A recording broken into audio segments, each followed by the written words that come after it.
Hi, happy 2014 and welcome to Annoyed Gamer at its new home. Yeah, obviously I left Game Trailers at the end of last year, and I just want to take this chance to thank those guys again for a wonderful 5 years. I didn't leave because I was fired or my contract wasn't renewed, like some snarky little chodes would have you believe. I just decided that after 5 years it was time to strike out on my own and, add some strings to my bow, like learning to set up lights and a camera. And this is actually the third take. First take, recorded the entire show in one go, totally blurry. Second take, had something in my eye. And there's me just doing it by myself right now. So bear with me. This show is going to evolve quality-wise with regards to the production values over 2014. Editorial will still be as shit and snarky as ever, but hopefully it will start to look better. I mean, I look so washed out because, I got great big light box behind me, or behind the camera, which is behind you, I'm guessing. Anyway, cracking on. 2014, what does that have in store for us? Well, we know there's a slew of great games coming. We know we've got Destiny, we've got Titanfall, Infamous Second Son, which is obviously one I'm really excited for. But I want to give a little bit of advice to the big three, to Nintendo, Sony, and Microsoft. And I'll start off with Nintendo, who had a year to pretty much forget, unfortunately. They came on strong at the end of last year, and my message to them is simply do what you've been doing for the last 2 months. Your ads are much better. I mean, the TV commercials you're running now are what they should have been 12 months ago. It explains what the Wii U is in simple terms. The bundles are better. I mean, there's a Zelda bundle and, Mario bundles. The new Super Mario game came out and blew me away. I loved it. I had a blast with it.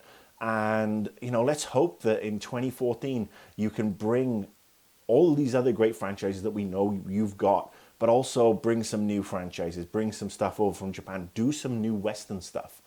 That's always going to be a big deal over here. Bring the fun games. That's what we want. We need fun. We need fun Nintendo titles. Price drop seems to be working. People are buying it. I hope the sales numbers go up because we need Nintendo to be successful, just like we need the other two. It's a three-party system. I've said it before, and I'll say it again. And that's what I want to stick with.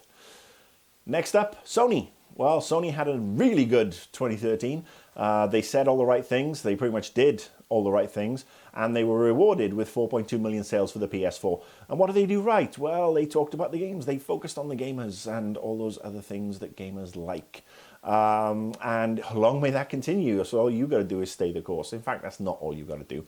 Let's face it, we know PSN is still shonky on certain days of the week, and updates take forever. I had a friend buy a PS4 last week, couldn't update it. It took him like 14 different tries to connect to the server, and it would time out. So I downloaded the patch to a zip drive, took it over, a little flash drive, and updated it for him. But that shouldn't be happening in this day and age. And now PlayStation Now is coming, and that looks really cool. But can your system handle it? And that's what Sony need to be aware of. We know the PSN store went up and down like a yo-yo, whether it was denial of service attacks or whatever. But over the Christmas period, PSN was not very stable. Neither was the Nintendo store, to be honest with you. Nor was Steam. A lot of shit going on this holiday season. But anyway, back to Sony. You've got some good shit coming. You've got the games coming. We know that there are some really cool games. I'm looking forward to playing Watch Dogs, which is obviously a third-party game. But if it's half as good as Assassin's Creed 4 was on the PS4, it's going to be great. So you've got those great games. But PlayStation Now, get the servers ready. Make sure you have people on site and not one guy with an instruction book.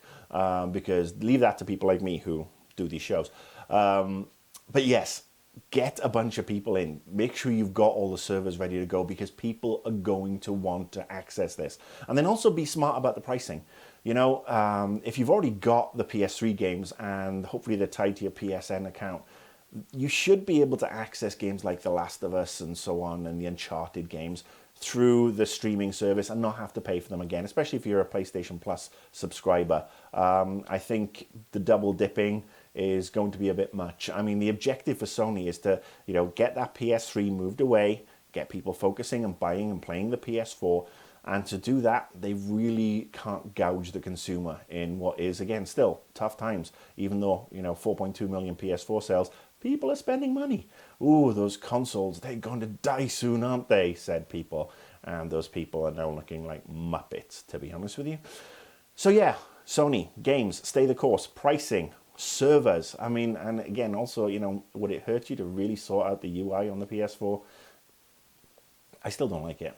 That's me personally. So change it just for me. Am I entitled or what? All right, next up, Microsoft. Microsoft, who had an up and down, or should there be down and up, and then ish down, 2013. Yeah, Microsoft did 2014. I'm not going to pick on you. I'm going to give you a clean slate. This is what you got to do. 1, deliver us the games. 2, focus on the games. 3, focus on the gamers. If you do those 3 things, you'll be okay. I mean, 3.2 million Xbox One sold is not too shoddy, especially when you consider the PS4 was out in more territories than the Xbox One was. And I know people are saying, and it wasn't region locked, blah, blah, blah. But if you compare the territories, there was actually a few more territories that had PS4. But anyway, yeah, you've got great games coming. We know Titanfall is going to be awesome, but that's a third party. You've got Fable Anniversary coming. Where's Fable 4? Announce Fable 4, Crackdown 2, Perfect Dark. Get Perfect Dark back. We've got all these great games that we've played on our Xbox 360 and our original Xbox. And, I've gone through a lot of them recently because, I was tidying up the games room, creating space. And I did box away a bunch of stuff, but then I kept some of the classics out. And you need to start announcing and showing them off. Dead Rising 3 was a bunch of fun. I spent a lot of time playing it. I mean, you can't go wrong with zombies and chainsaws that you can attach to the slumper hammers and you can drive cars over them and stuff. And that was great, and we need more of that. That was probably the strongest of the first-party releases of either Sony and Microsoft, to be honest with you. So yes, well done on that. Give us more.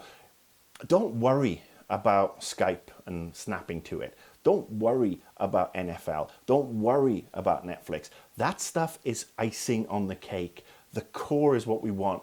That gooey, creamy, chocolatey, lovely gaming center. You get that right, and then everybody's going to be happy, and they'll appreciate the other stuff, the added value stuff, that they'll pay for a couple of extra apps. So all that will come, but you've got to remember, you've got to go with the gamers first. And hopefully, you'll see what Sony's doing with PlayStation Now and deliver something very similar for us on the Xbox One. I mean, there are a lot of great games that I would love to play from the 360 that I would like to just put on the Xbox One so I can, again, put away the 360, which is, out right now, and I'm revisiting Fable 3 just for shits and giggles. So yeah, gamers, gamers, gamers. And if you get all that right, which is not a hard thing to do, if you get away from this Apple mindset, people are going to be a lot happier with Microsoft, because let's face it, you've got the most stable system in Xbox Live. I mean, it is more stable and doesn't go down as often as PSN. Sorry, Sony fans, it is true. Come on, it's a bit iffy. But Xbox One, Xbox Live, a streaming system, maybe fix that UI. I know you want the Windows 8 pins, but let's face it, they really are quite annoying. Could do with getting rid of that. What else? Connect? Yeah, I'm not sure if you've got, again, 2 or 3 people up in Redmond just typing words into, the Connect word recognition program, and then, allowing, people to beta test it. But you may want to hire more people. It still doesn't work, especially if you have an accent. I mean, I'm speaking the Queen's English, I mean, I should be able to get my Connect to work. Hopefully it will at some point. And again, that'll be really cool when it works. So yes, all right, that was the show. Hope it works. Let's see. Is this blurry?